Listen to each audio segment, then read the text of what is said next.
Harut और Marut अलैहिस्सलाम, हकीकत, आजमाइश और गलत फहमियाँ। एक तफसीली और मुदल्लल बयान। बिस्मिल्लाहिर्रहमानिर्रहीम। नाज़रीन किराम, आज हम कुरान मजीद के एक निहायत हसास, अहम और अक्सर गलत समझे जाने वाले मौजू पर गुफ्तगू करेंगे, और वो है हारूत और मारूत अलैहिस्सलाम का वाक़या। ये वो मौजू है जिसमें अगर वजाहत ना की जाए तो बात कुरान से हटकर किस्से कहानियों में चली जाती है, और बाज़ औक़ात फ़रिश्तों के बारे में गलत अक़ायद पैदा हो जाते हैं।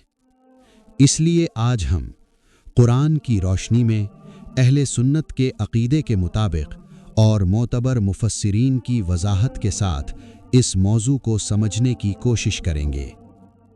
सबसे पहला सवाल, हारूत और मारूत अलैहिस्सलाम कौन थे?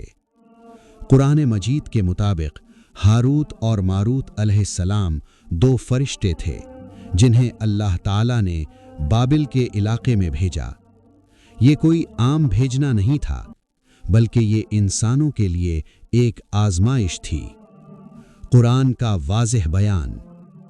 अल्लाह ताला फरमाते हैं, और वो चीज़ भी लोगों ने सीखी जो बाबिल में हारूत और मारूत पर नाजिल की गई थी, हालांकि वो दोनों किसी को जादू नहीं सिखाते थे जब तक ये न कह देते हम तो सिर्फ आजमाइश हैं, बस कुफ्र न करना। सूरतुल बकरा आयत नंबर 102। ये आयत हमारी गुफ्तगू की बुनियाद है। बाबिल का माहौल और पस मंज़र। उस दौर में जादू आम हो चुका था। लोग जादू को इल्म, ताकत और हल समझने लगे थे। दीन के बजाय शयातीन के पीछे चल रहे थे। कुरान इसी आयत में बताता है कि जादू शयातीन का फैलाया हुआ इल्म था। हज़रत सुलेमान अलैहिस्सलाम का उससे कोई ताल्लुक़ नहीं था। हारूत और मारूत अलैहिस्सलाम को क्यों भेजा गया? यहाँ एक निहायत अहम नुक्ता समझना ज़रूरी है। अल्लाह ने जादू पैदा नहीं किया। अल्लाह ने गुनाह सिखाने के लिए फरिश्ते नहीं भेजे, बल्कि सच और झूठ में फ़र्क वाज़ेह करने के लिए, इंसानों को आज़माने के लिए हारूत और मारूत अलैहिस्सलाम का किरदार बिल्कुल एक वकील या इम्तिहान लेने वाले उस्ताद जैसा था। हारूत और मारूत अलैहिस्सलाम क्या कहते थे?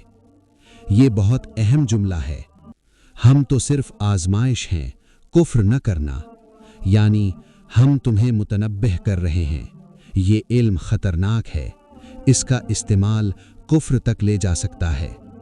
अगर इसके बाद कोई शख्स फिर भी सीखता था तो वो अपने इरादे और नीयत से सीखता था। लोग जादू क्यों सीखते थे? कुरान फरमाता है, फिर लोग उनसे वो चीज़ सीखते जिससे मियाँ बीवी के दरमियान जुदाई डाल देते थे। अल बकरा। यानी रिश्ते तोड़ने के लिए, नफ़रत फैलाने के लिए, दुनियावी फ़ायदे के लिए। ये सब इंसान का अपना जुर्म था, फरिश्तों का नहीं। सबसे बड़ी गलत फहमी, क्या हारूत और मारूत अलैहिस्सलाम ने गुनाह किए? यहाँ रुककर बहुत साफ बात समझ लेनी चाहिए। कुरान में कहीं भी नहीं है कि उन्होंने शराब पी, जिना किया, कत्ल किया या दुनिया की मोहब्बत में मुब्तला हुए। ये कहानियाँ ज़ईफ़ रिवायात, इसराइली क़िस्से और गैर मुस्तनद हिकायात हैं। अहले सुन्नत का मुत्तफ़िक़ा अक़ीदा। अल्लाह ताला फरमाते हैं, फ़रिश्ते अल्लाह की नाफरमानी नहीं करते जो उन्हें हुक्म दिया जाए। सूरतुत तहरीम आयत नंबर 6। लिहाजा फ़रिश्ते मासूम होते हैं।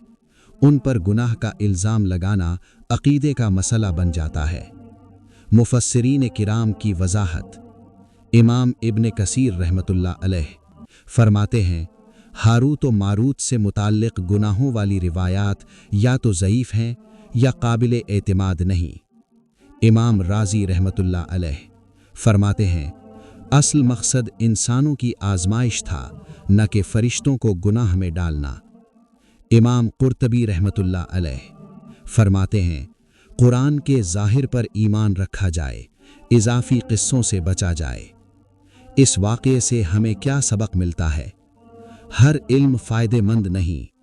آزمائش میں کامیابی برابر اللہ کے حکم پر قائم رہنا۔ جادو سیکھنا اور کرنا حرام ہے۔